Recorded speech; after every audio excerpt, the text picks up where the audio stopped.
జ్యువెలరీలో వడ్డానం Mela October 4th నుంచి 12th వరకు ఫ్లాట్ 9.99% విఏ ఆఫర్ మీకోసం. అమ్మ నమస్తే. నమస్తే అమ్మా జయలక్ష్మి. జయలక్ష్మి చక్కగా చెప్పారు. అదే నాకు ఫుల్ నేమ్ పిలవడం ఇష్టం అమ్మా. మా అబ్బా. పిల్లల్ని కూడా నేను ఫుల్ నేమ్ పిలుస్తా. అవునా? ఇన్నాళ్ళు జయ అనే అనుకున్నాను. Okay okay. ఇప్పుడు జయలక్ష్మి అని తెలిసాక పూర్తి పేరు పెద్దవాళ్ళు ఎందుకు పెడతారు? ఒక ఉద్దేశంతో పెడతారు. పూర్తి పేరుతో పిలిస్తేనే ఆ పేరుకి అందం. అబ్బా వింటానికి భలే ఆనందంగా ఉంది. అందరూ జయానే అంటారు తప్ప జయలక్ష్మి అంటారమ్మా. నేను చక్కగా జయలక్ష్మి అంట. ఇవాళ Okay. నుంచి జయలక్ష్మి అనే పిలుస్తా. ఓకే. మీరు జయలక్ష్మి అన్నారు కదా, ఉమ్, సో అందులో నుంచి ఒక టాపిక్ తీసుకుంటున్నాను చూడండి. తీసుకోండి అమ్మా. లక్ష్మీదేవి స్థిరంగా ఉండాలంటే ఏం చేయాలి? అది ఎంత బాగా అడిగారమ్మా. లక్ష్మీదేవికి చెంచల అని పేరు. చెంచలాయ నమః పాదవ పూజయామి, చపలాయ నమః జానుని పూజయామి అని ఆవిడ పూజిస్తాం. ఆ, ఆవిడ చెంచలగా ఉండడమే సరైనటువంటి లక్షణం లక్ష్మికి. అంటే స్థిరంగా ఉండకపోవడమే. స్థిరంగా ఉంటే ఏమవుతుందమ్మా? కదలకుండా ఉంటే స్టాగ్నేట్ అవుతుంది, మురిగిపోతుంది. ఓ ఇప్పుడు అక్కడ ఉంది ఉమ్, మనకి స్విస్ బ్యాంక్ లో మన వాళ్ళకి చాలా మందికి డబ్బు ఉంది. ఆ, ఏమైంది? అలానే ఉంది. ఎవరికి ఉపయోగపడింది? ఆ రోజు పెట్టినప్పుడు ఓ 100, 1000, 1,00,000, కోటో యూరోలు, ఉమ్, ఆ డాలర్లు. ఆ రోజు దాన్ని వాడుకుంటే బాగుండేది. ఇప్పుడు దాని విలువ ఏమైనట్టు? ఏదో యూరో విలువ పెరిగింది అంటారేమో, కానీ ఆ రోజు బంగారం కొనుక్కుని ఉంటే నాకు ఇంత విలువ వచ్చి ఉండేది. ఉమ్, ఇవాళ అంతే ఉంటే ఏం పెరిగింది? ఆ రోజు నేను పొలం కొనుక్కుని ఉంటే బొళ్ళు తిని ఉండేదాన్ని, 10 మందికి పెట్టేదాన్ని. దానివల్ల ఇప్పుడు నాకేమిటి లాభం? కనుక ఏదైనా సరే చెంచలగా ఉండడం అన్నది లక్ష్మి యొక్క లక్షణం. సో స్థిరంగా ఉండాలని కోరుకోవద్దంటారా? స్థిరంగా మన ఇంట్లో ఉండాలి, కానీ చంచలమైన స్థిరత్వం ఉండాలి. ఆవిడ కదురుతుంది. అది ఎలా ఉండాలో చెప్తున్నాను. ఇంగ్లీష్లో కూడా కరెన్సీ అంటాం. కరెన్సీ అంటే ఏమిటి అర్థం? కరెంట్, ప్రవాహశీలము. ప్రవహిస్తుంటేనే దానికి విలువ. కదలాలంటే ఎప్పుడు కదులుతుందమ్మా? వెళ్ళిపోవడం కాదు కదా, ఆ, వస్తూ ఉంటుంది, పెడుతూ ఉంటుంది, వస్తూ ఉంటుంది, పెడుతూ ఉంటుంది. ఓహో. నీళ్లు అలా ప్రవహిస్తూ ఉంటే స్వచ్ఛంగా ఉంటాయి, ప్రవహించకపోతే వాసన వస్తాయి. వాసన వస్తాయి. నీరు స్వచ్ఛంగా ఉండడానికి ప్రవాహం ఎంత అవసరమో, ధనం కూడా దాని విలువ కలిగి ఉండడానికి అది ప్రవహిస్తూ ఉండాలి, వస్తూ ఉండాలి. ఇక్కడ ఉండకూడదు, మళ్ళీ అది వెళ్ళి రీజనరేట్ అవుతూ ఉండాలి. సరే, వస్తూ ఉండాలంటే ఏం చేయాలో చెప్పండి. అది మీరు అట్లా అడిగారు, అది బాగుంది. ఎందుకంటే ఉమ్, లక్ష్మి తాను ఉంటాను అని చెప్పినటువంటి ప్రదేశాలు కొన్ని ఉన్నాయి తన స్థానాలుగా. ఉమ్, ఉమ్, ఉమ్. పసుపు, పువ్వులు, ఏనుగు యొక్క కుంభస్థలం ఉమ్. లక్ష్మీప్రదం అంటారు దాన్ని చూస్తే. అంటే ఇంట్లో పెట్టుకుంటే కాదు సుమా, చూస్తే ఆ, ఆ. లక్ష్మీ కళగా కనిపిస్తూ ఉంటుంది. అట్లా చెప్పినటువంటి ప్రదేశాల్లో దీపము ఉమ్, ఉమ్. ఇలాంటివి అలాంటి వాటిల్లో ఆవిడ ఇంకా ఇష్టంగా వచ్చి కాసేపు కూర్చోవాలి కదా. ఆ, అలా కూర్చోవాలంటే ఆవిడ కూర్చునే చోటు ఇవ్వాలి. ఇవ్వాలి కదా మనం. కూర్చునే చోట అక్కడ చెత్త వేస్తే నేనే కూర్చోను, మీరు కూర్చోరు, ఎవరు కూర్చుంటారు? ఎవరు కూర్చోరు కదా. ఉమ్. కనుక ఆవిడొచ్చి కూర్చోవాలంటే సరైనటువంటి స్థలం ఉండాలి, శుభ్రంగా ఉండాలి. శుచిగా ఉండాలి. ఆ, శుచి, శుభ్రత అని 2 ఉన్నాయి. ఆ 2 ఉంటే లక్ష్మీదేవి ఉంటుంది. శుభ్రత అంటే పరిసరాలు నీట్గా ఉంచడం. ఉమ్. శుచి అంటే ఇది ప్రవర్తనకి సంబంధించింది. మన ప్రవర్తన సభ్యంగా ఉండాలి. అబద్ధం ఆడకూడదు, దొంగతనం చేయకూడదు, తిట్టకూడదు, చెత్త మాటలు మాట్లాడకూడదు, దురాలోచనలు చేయకూడదు. ఇవన్నీ ఉన్న చోట లక్ష్మి తాను ఉంటాను అని చెప్పింది. ఇల్లు నాకు డబ్బు కావాలి, బాగుంది, కానీ ఇల్లు చిమ్ముకునే ఓపిక లేదే. ఇల్లు శుభ్రంగా లేకపోతే ఆవిడ వస్తుందా? ఏదో కష్టపడి ఇల్లు చిమ్మా, లేకపోతే ఎవరితో పెట్టి చిమ్మించా, కానీ నా బుర్రంతా చెత్తే. చెత్త.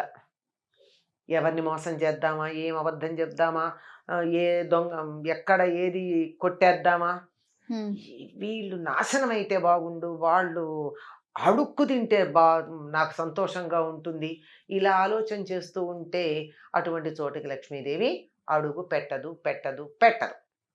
మనకి వరలక్ష్మి వ్రతం మొన్ననే అయింది. అవునమ్మా. వరలక్ష్మి వ్రతం కథలో ఏముంది ఆవిడ గురించి చెప్పారు? చక్క ఆవిడ అందరికీ చెప్పారు ఇట్లా అంతేకాదు పూజ ఆవిడ ఏం చేసుకోండి చేసిందా? వ్రతం. తనంతట తానుగా వచ్చి ఇవిడ కల్లో కనిపించింది. ఆవిడ ప్రవర్తన ఎట్లాంటిది? అత్తమామల్ని సజావైన ప్రేమగా ప్రవర్తన. చూసుకుంటూ, గయ్యాళి కాక హితంగా మితంగా మాట్లాడుతూ, ఉన్నంతలో సంతృప్తిగా చిరునవ్వులను చిందిస్తూ ఉండేది. ఉమ్. ఇది ఉంటే చాలు కదా. మనం అంటూ ఉంటాం కొంతమందిని చూసి, బా ఆ మొహంలో లక్ష్మీ కళ ఉట్టిపడుతోందండి అంటాం. లక్ష్మీ కళ ఉట్టిపడుతోందంటే అందంగా ఉన్నారనా? వాళ్ళేం పెద్ద అందంగా ఏం ఉండరు. లెక్క ప్రకారం చూస్తే పెద్ద కళ్ళు కావు, కోటేరేసిన ముక్కు కాదు, మంచి రంగు కాదు, ఏమీ కాదు. కానీ చూడంగానే ఇంకా ఇంకా ఇంకా చూడాలనిపిస్తుంది.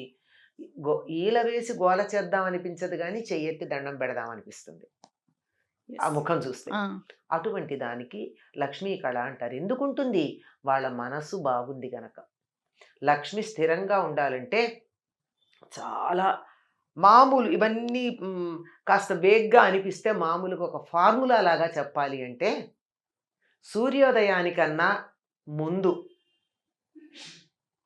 గుమ్మంలో ముగ్గేసుకుని ఇళ్ళు చిమ్ముకుని ఇంట్లో అందరూ స్నానం చేసి ఉంటే ఆ ఇంటికి లక్ష్మి వస్తుంది. ఆలోచించండి ఎంతమందికి వీలవుతుందో అది. సూర్యోదయం తర్వాత మంచాల మీద మనుషులు కనపడితే ఇప్పుడు మన పని లేదులే ఇక్కడ అని అలా ఆవిడ వెళ్ళిపోతుందట, గుమ్మం దాకా వచ్చి కూడా. ఆ లోపలే అందరూ మెలకువ తెచ్చుకోవాలి. పాచి బట్టలు, పాత బట్టల మూటలు, చెత్త, బూజు, దుమ్ము ఉన్న చోట లక్ష్మీదేవి అడుగు పెట్టను అని చెప్పింది. సాలీడును కూడా స్త్రీ అంటారు, అయినా సరే ఆవిడ సాలీడు ఉంటే ఆవిడ ఉండదు ఉండదు ఉండదు. బూజులు వేలాడుతున్న ఇంట్లో, పాచి ఉన్న ఇంట్లో ఉండదు. స్పష్టంగా చెప్తుంది. విప్పిన బట్టలు దరిద్ర హేతువులు. మనకి ఒక జానపద గేయం ఉంటుందమ్మా, ఇంట్లో ఆడవాళ్ళు పాడుకుంటారు, ఆడవాళ్ళు పాడేదే. లక్ష్మీ జ్యేష్ఠ సంవాదం అది. అక్క చెల్లెళ్ళు. ధర్మరాజు యూదంలో ఓడిపోయాడు, అరణ్యవాసానికి వెళ్ళాలి, సంపదలన్నీ వదిలేసి అంటే జ్యేష్ఠాదేవి బాధపడుతుంది. ఆయన దగ్గరికి ఎట్లా వెడతాను, నేను వెళ్ళగలిగిన లక్షణం ఒక్కటి లేదు ఆయన దగ్గర ఉంటుంది జ్యేష్ఠాదేవి. కట్టి విప్పిన బట్ట కట్టడే రాజు, ఆడి విడిచిన నీరు ఆడడే రాజు. ఎట్లా పెడతానమ్మా నేను? ఒకసారి కట్టుకున్న బట్ట మళ్ళీ కట్టుకోడు, ఆయన దగ్గరికి ఎట్లా పెడతాను? ఒకసారి కట్టుకుని విప్పిన బట్ట దాంట్లో జ్యేష్ఠాదేవి ఉంటుంది, అంటే మలినం ఉంటుంది కదా. అవును. అందుకని ఆయన ఎప్పుడు అట్లా ఉండడు కదా, శుచిగా ఉంటాడు కదా, నేను ఎలా పెడతాను ఆయన దగ్గరికి? ఆడి విడిచిన నీరు ఆడడే రాజు.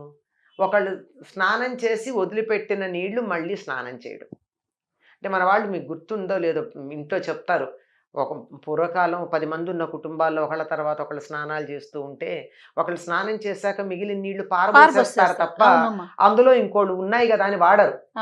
ఒకళ్ళు స్నానం చేసి వదిలిన నీళ్ళని ఇంకోళ్ళు స్నానం చేయకూడదు, అది దరిద్రం.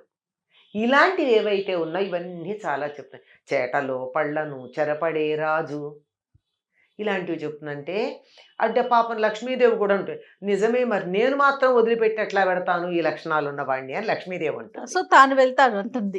ఈవిడేమో నేను ఆయన్ని వదలలేనంటుంది. వీళ్ళు జ్యేష్ఠాదేవి ఉంటే ఆయన దగ్గరికి నేను వెళ్ళలేను, ఒక్క లక్షణం కూడా లేదు నేను వెళ్ళాలంటే అని ఆవిడ అంటుంది.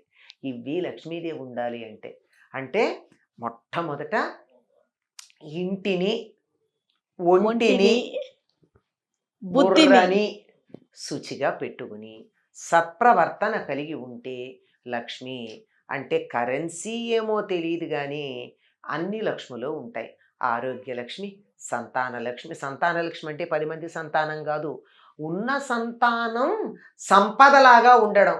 4 కొడుకులు 4 దేశాల్లో ఉండి ఎవరో ఈడ్చి పారేసే పరిస్థితి ఉంటే సంతాన లక్ష్మి ఉన్నట్ట కాదు కదా.